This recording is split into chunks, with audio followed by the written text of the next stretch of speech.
I just want to do God's will. The kind of revolution that the world needs is a Christian revolution. If you want a miracle, you've got to expect it to happen. You're the recipients of God's grace and God's blessings, and you rejoice in that reality.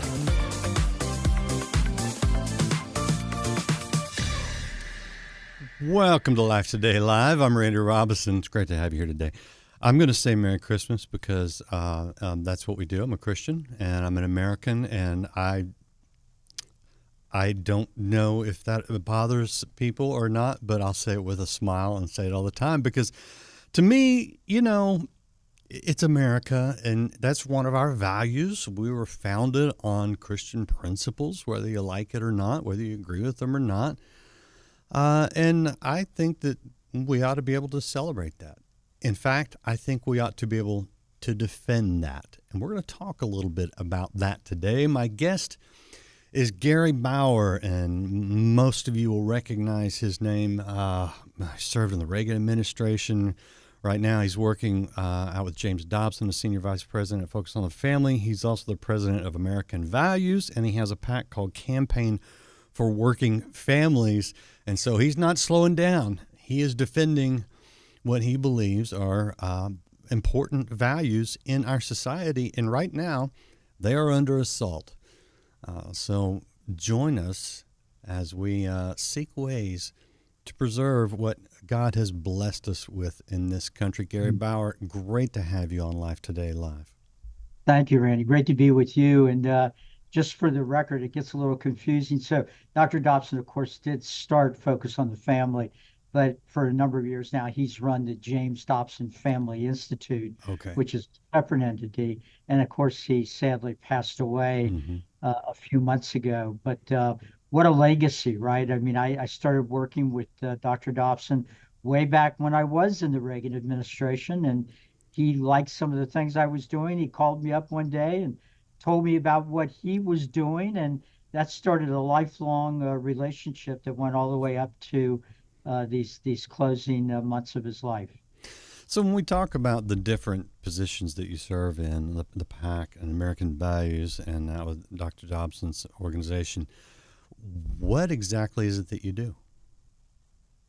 It's a good question. My wife was asking me that the other day. No, I for lack of a better phrase, I guess, I try to be the lobbyist in Washington, D.C. for faith, family, and freedom. Yeah. Actually, Dr. Dobson and I had a conversation years ago in which we both agreed that every special interest group you can think of has representation in Washington. They have these high-powered lobbying firms and PR firms that look out for them. But arguably the most important special interest group in the country, the American family, parents with children who raise them right and teach them the right values, didn't have anybody formally representing them here. So that's what I've tried to do over the years.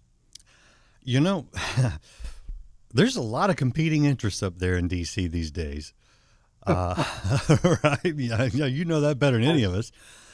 Are there actually organizations that are not just promoting maybe a different view, a different way, you know, a different tax structure, but actually radically different values than what we've had for the last, you know, what are we getting close to 300 years now? 250 years, I think is what it is. 200, yeah. Are there really some people that are promoting completely different things? That unfortunately there are powerful organizations who literally have as their agenda to deconstruct the family, to redefine it. In a related area, there's a group out there where there are a number of them that work tirelessly. They get up every morning trying to figure out how to rip away all evidence of America being a Judeo-Christian civilization. And I'll tell you, Randy, they came up with this really interesting, disgusting tactic, which is that when you have an administration like the Biden-Harris administration, these left-wing anti-Christian groups will go into the federal courts and they will sue some aspect of the federal government for promoting religion. And then in the case of the example I'm giving, the Biden Justice Department would respond by saying, "Oh, you caught us. Let's settle this out of court." And they would come up with a settlement where the federal government, i.e., the taxpayer, would give millions of dollars to the anti-Christian group because they identified this so-called violation of the Constitution. And then the anti-Christian group gets to use your tax money to continue to promote their hostility to religious liberty. Jeez. So it ends up being a big Ponzi scheme.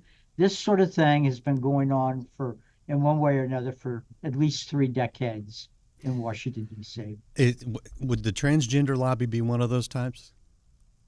Oh, yeah. I mean, I don't know if you have the same feeling I did, and I keep pretty close watch on these things. That seemed to come out of nowhere. Yeah. I mean, go back 10 years ago, you weren't running into a bunch of people saying, there are 58 genders and up till 7, 8, 9, 10 years old, you can pick which one you want to be. I don't remember any big controversies about transvestites and drag queens insisting they had a right to read to school children or children at the local public library. But it ended up that movement had been putting all the pieces in place for quite a few years before they suddenly burst on the scene. So they had taken over most of the professional medical associations, who even now are insisting that the proper medical care for a transgender individual is to give that child deforming surgeries, cutting off a little girl's breasts or castrating a little boy, giving them powerful hormones and chemicals, all of which has no medical basis or scientific basis whatsoever. Well, I mean, I would even argue that the medical would condemn such activity because of the harm that it does long term. What do we do about this kind of thing? Because I know the average person watching right now is like, I can't go to D.C. and stop them from getting funding and stealing our tax dollars, essentially. What do I do about it? Yeah. So the most important thing I think that I've been recommending for a long time is you have to be a Christian citizen. I mean, I still run into this. It was one of the things that drove Dr. Dobson crazy over the years. And that is you would meet a fellow believer who, no doubt, if everything goes as planned, we'll see in heaven. But somehow they've convinced themselves that as a follower of Jesus Christ, the best thing for them to do was to sit in their church and worship and pray, but not go out into the public square and bring their faith with them in all the tremendous debates we're having about the kind of country we're going to be. And that is, in my view, that's being an ingrate. I've thought about this a lot, Randy. Do you think God was surprised when you were born in America or when I was born in America? Of course he wasn't surprised. He knew where we were going to be born. And in fact, by allowing us to be born here, he gave us one of the greatest blessings you could possibly get. People think about being born in Somalia or Afghanistan or communist China or, the list goes on and on and on. So we were given an unbelievable gift when we were born here. Well, if somebody gave you a new car as a present, would you let it get filthy? Would you not clean it? Would you not protect it from other people throwing things on it or destroying the insides? No, you'd be an ingrate if you treated that gift you had been given that shabbily. Well, we have an obligation, I think, as Christians, fortunate enough, blessed enough, to be born into a country built on the idea of ordered liberty under God, to defend that country against all that would bring it down. Yeah, and the work we do here, a lot of the overseas work, and I've been overseas to some third world, some of the poorest, literally 2 of the 3 poorest countries in the world in the last couple of years, Burundi and South Sudan. And the only reason that we are able to help them in the way that they need help with emergency food, emergency water, medical supplies, is because of the wealth and the greatness of the West, the United States, Canada, to a degree, parts of Europe and Australia.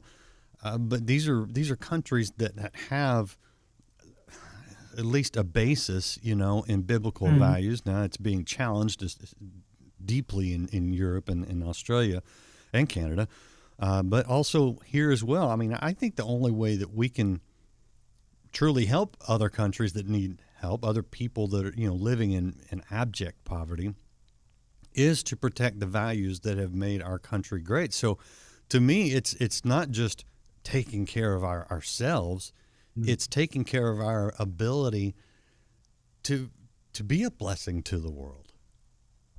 I couldn't have said it any better, Randy. That was very well put. I saw a poll the other day of young women between the ages of 18 and 25, and 40% of them said they wanted to leave America, that they were so disgusted and so angry about what America was, they wanted to go someplace else. And one friend I have that's a commentator's response was, "Bye, let me open the door for you." We unfortunately live at a time where it's almost like a fish being unaware of water, because they're always in it, right? It's only if they're out of the water that they realize they've lost something precious that's central to being able to continue to live. We have a lot of people, particularly young Americans, sadly, that don't know that a good bit of the world is not a pleasant place. No, it's not. No, yeah, the Peace. I don't know what's happened to the Peace Corps, but in concept, I mean, I don't know if in practice it was all great, but the idea of getting young people out and having them go help somebody, in another country, I thought, I'm like, great, go live in Africa somewhere where it's rough, or in Venezuela where it's completely corrupt, or God forbid, a Muslim country, young ladies, and you'll find out just how great America is. But speaking of the Muslim countries, there's organizations like CARE, which has been under fire here in Texas, at least. Other Muslim organizations, and I know some peaceful Muslims here, and especially in the area where we're at in Texas, there's quite a few, and so it's not like I want to brand every Muslim as some radical extreme, but yet there does seem to be a rise with immigration issues, but also a more outspokenness amongst the more radical Muslims. And I it's funny because people think this is, I don't know, maybe something new, but our founders dealt with the Muslimen, they called them, right? Yes. Is this a real threat? I think it's a horrific threat to the country. And it's a difficult issue. I think we all struggle a little bit with it, right? Because the country believes in religious liberty. It was founded on religious liberty, the right, and the notion that no matter what your faith is, you come to America, you have a right to go to your place of worship and worship. But there was a famous letter that George Washington wrote to the first synagogue in America. I believe it was in Rhode Island. And they had said some nice things about George Washington. And he wrote them back and said, this is a country where you can worship freely, and by following our laws and being peaceful, every man can worship as they see fit, sitting under their own fig tree, or some flowery language like that. But I think the key thing there was Washington was saying, sure, all faiths are welcome, and certainly the Jewish faith was welcome. A lot of our founders saw America as the New Jerusalem and thought that America was linked to both the Old and New Testaments. But we're dealing in the case of Islam with a faith that has not had a reformation. And so there is a civil war going on in Islam itself about what its purpose is. And I don't think we've had a serious debate in this country about whether it makes any public policy sense to continue to bring in millions of people from Islamic countries, many of whom, even if they are peaceful, nonetheless, according to the research, hate Jews, Yeah. hate Yeah. Christians, Uh-huh. and believe that eventually the whole world will be Muslim. Yeah. Yeah.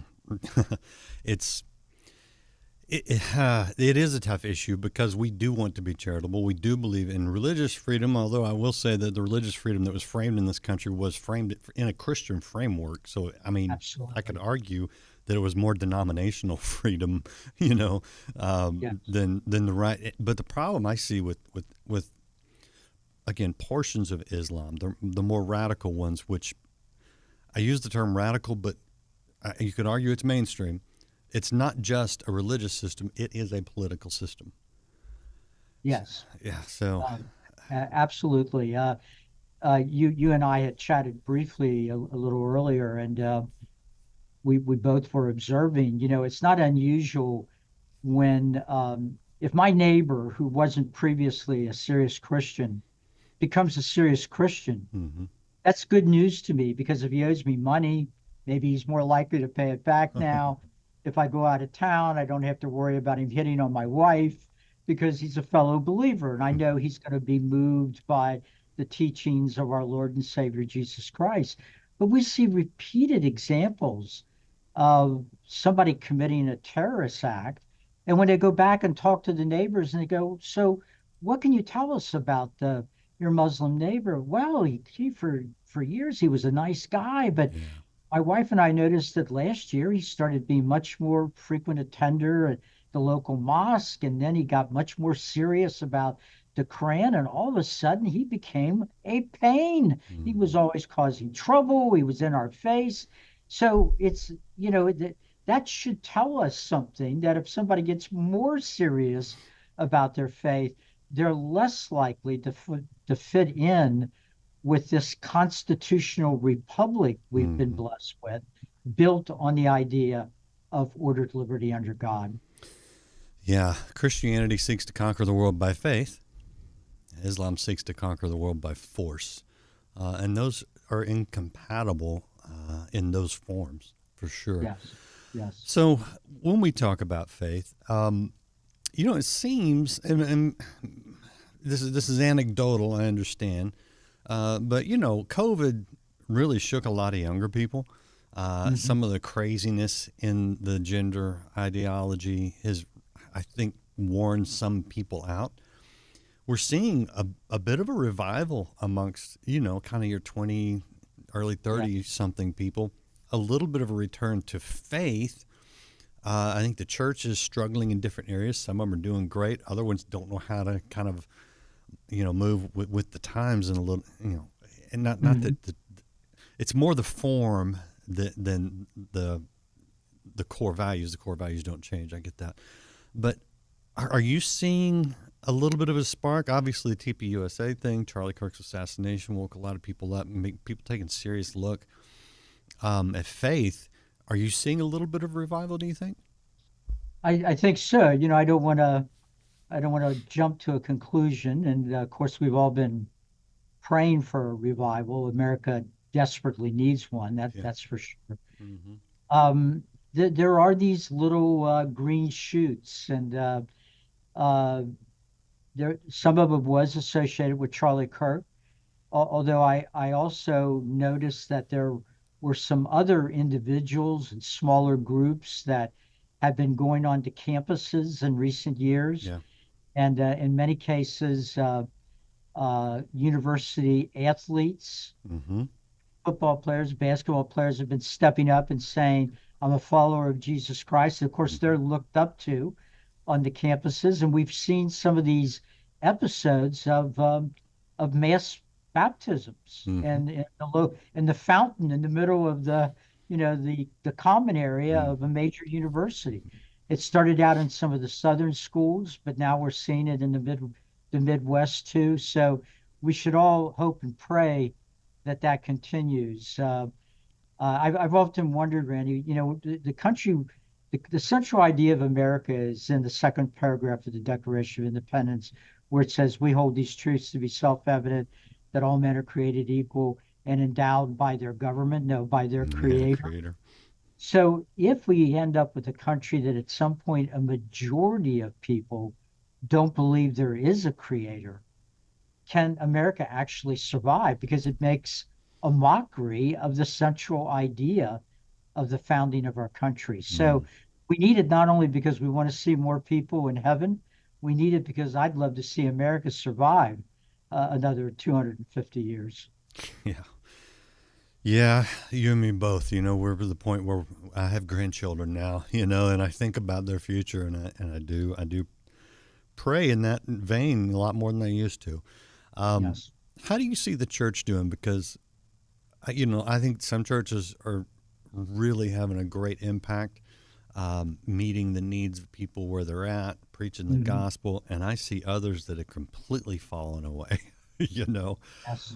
what do you see when you look out there? Well, I live in Northern Virginia, right outside of Washington, D.C.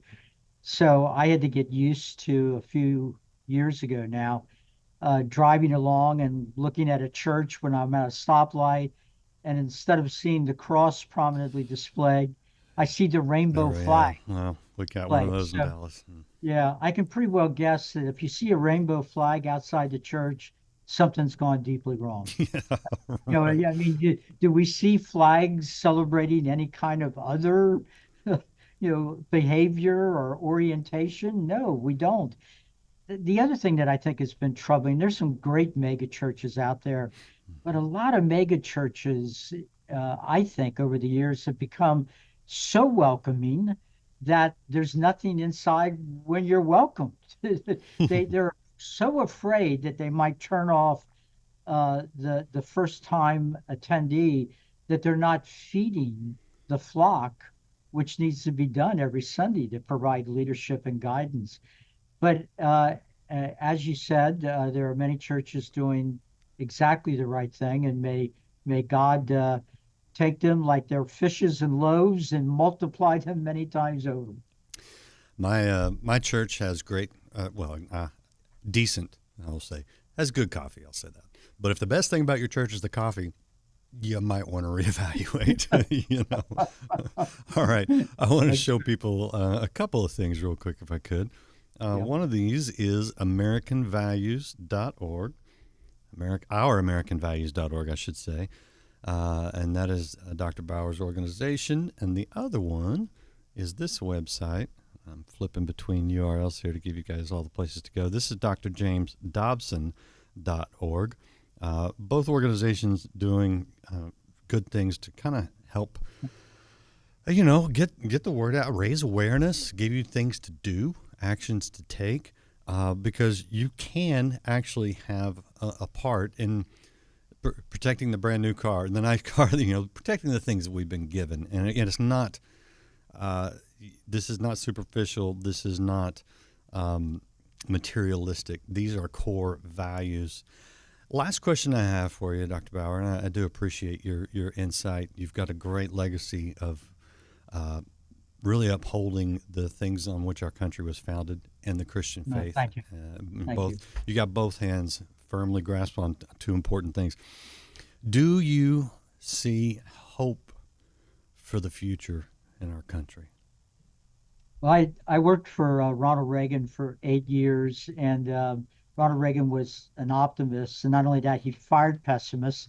So I had to overcome my sometimes natural tendency to be a little down when I see some of the trends. But as a man of faith, we know how it all ends. And Jerry Falwell was once asked if Christ returned this week, would he vote Republican or Democrat? And without missing a beat, Falwell said he would immediately cancel the election because he's King of King, and every knee will bend and every head will bow. So I'm obviously optimistic in that sense. On America, I think the jury's out. I think we're in the fight for our lives. I think we've got a divided country, unlike anything we've ever seen since slavery. And one side's going to win this battle about what kind of country we're going to be. And the winner gets to teach our children what to believe about everything that matters. Yeah. Yeah. Well, as we roll into the Christmas season, we recognize the King of Kings being born this season. Let's make Jesus the King in our home. That's the place we start. And you guys have been a great reminder of that. Again, I appreciate you having you on the program. Is there anything I missed before I let you go? No, I guess would mention again the James Dobson Family Institute. Dr. Dobson was an incredible man. He passed away a little earlier this year. The Institute is committed to continuing his legacy and work. They've got all of the voluminous things he produced, books, videos, etc. It's being translated into multiple languages to be used all over the world. So if you're out there looking after you've supported your church and wonderful ministries like you're associated with, Randy, if you could think about the James Dobson Family Institute and supporting them, I know that would be greatly appreciated. Yeah, and I see that there are a lot of resources on the website for people related to different family and culture, marriage, things like that. So it's not just something that we need to support with our dollars, but it's something that can feed back into our lives. Yes. All right. Good. Let's keep this in mind, people. We've been put here for a reason. We're blessed to be born in this country, or for many of you, brought to this country. So let's stand up for the country, but most of all for biblical values. And Gary Bauer's been doing it. Appreciate you guys watching. Hit the share button. We'll see you again next time on Life Today Live.